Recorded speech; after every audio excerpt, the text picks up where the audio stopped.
पूर्णिमा व्रत कथा। जय श्री कृष्णा। प्रिय श्रोताओं, वैशाख पूर्णिमा की यह पावन तिथि हिंदू धर्म में विशेष महत्व रखती है।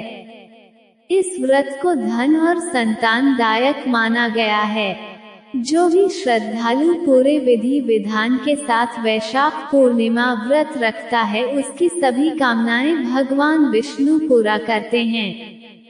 कहा जाता है कि जो कोई भी वैशाख पूर्णिमा की व्रत को कथा के साथ पूरे नियम के साथ पूरा करता है, उसके ऊपर भगवान विष्णु और माता लक्ष्मी की विशेष कृपा होती है। आज की इस वीडियो में हम आपको वैशाख पूर्णिमा के कथा के बारे में विस्तार से बताएंगे। कथा सुनने से पहले सभी श्रोता वीडियो को लाइक करके कमेंट बॉक्स में जय श्री हरि विष्णु जरूर लिखिएगा।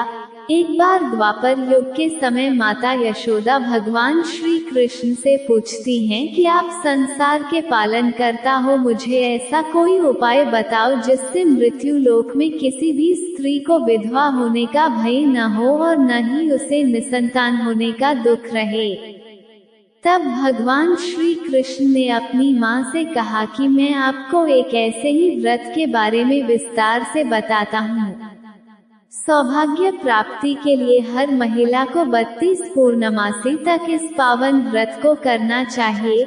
इससे संतान और सौभाग्य की रक्षा होती है। कांतिका नामक नगर में राजा चंद्रहास्य राज करता था।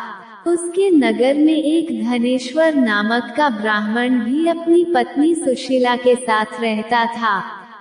इनके घर में किसी प्रकार के धन संपत्ति की कोई कमी नहीं थी, लेकिन ब्राह्मण का कोई संतान न था, जिसके कारण दोनों पति पत्नी बहुत दुखी रहते थे। एक बार उस नगर में एक साधु आता है, जो सभी घरों से भिक्षा मांगकर गंगा नदी के किनारे भोजन कर जीवन यापन करता था। लेकिन वह साधु धनेश्वर के घर भिक्षा मांगने नहीं जाता था। ये देखकर सुशीला और धनेश्वर बहुत दुखी हुए और जाकर उस साधु से पूछे कि आप सभी घरों से भिक्षा लेते हो, लेकिन हमारे घर नहीं, ऐसा क्यों साधु महाराज?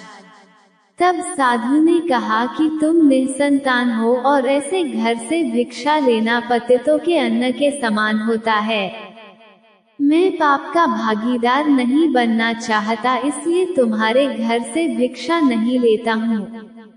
ये सुन धनेश्वर बहुत दुखी हो जाता है और साधु से पूछता है कि ऐसा कोई उपाय बताएं जिससे मुझे भी संतान सुख की प्राप्ति हो।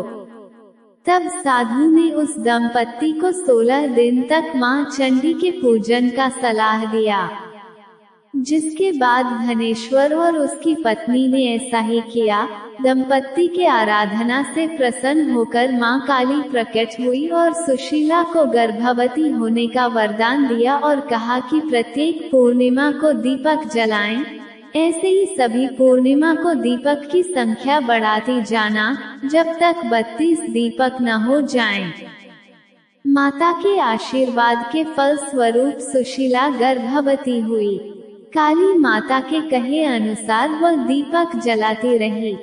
मां काली के कृपा और आशीर्वाद से दंपति के घर एक पुत्र ने जन्म लिया, जिसका नाम धनेश्वर और सुशीला ने देवदास रखा।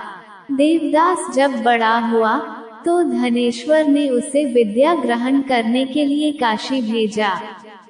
काशी में देवदास के साथ एक अजीब दुर्घटना घटी, जिसके कारण धोखे से देवदास का विवाह हो गया। जब देवदास ने बताया कि वह अल्पायु में है, फिर भी उसका विवाह जबरदस्ती करवा दिया गया। कुछ समय बाद जब काल देवदास के प्राण लेने आया, तो काल देवदास का प्राण नहीं ले पाया।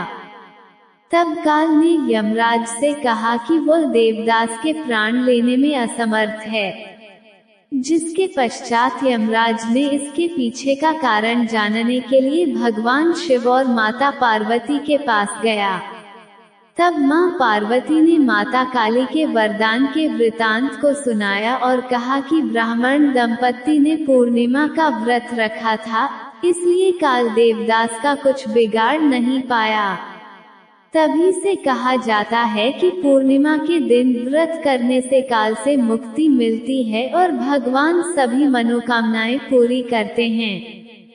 प्रिय श्रोताओं, वैशाख पूर्णिमा की यह कहानी आपको कैसी लगी कमेंट करके हमें जरूर बताएं।